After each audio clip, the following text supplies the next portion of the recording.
Hi, I'm Dr. Lakshmi Srinivasan, Senior Consultant, Reproductive Medicine, Kaveri Hospital, Radial Road.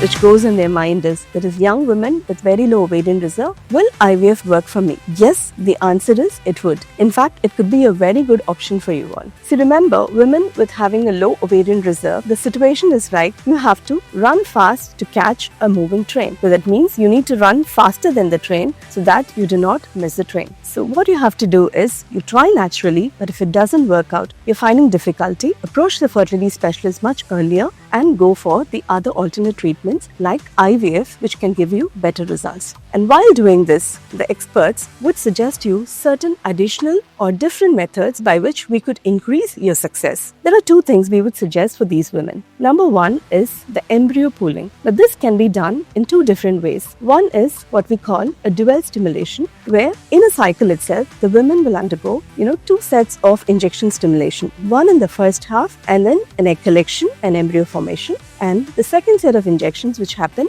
in the second half of the cycle to get remaining number of eggs and another set of IVF and fresh set of embryos. So by pooling the embryos which we get in two sets of stimulation within a cycle, we get more chances for trying the transfers. So by increasing the success. So young women, very low ovarian reserve, do not worry. We have methods by which we can individualize the approach, tailor the treatment which is suitable for you so that you can increase the success rate so that you can have your dream child. Thank you.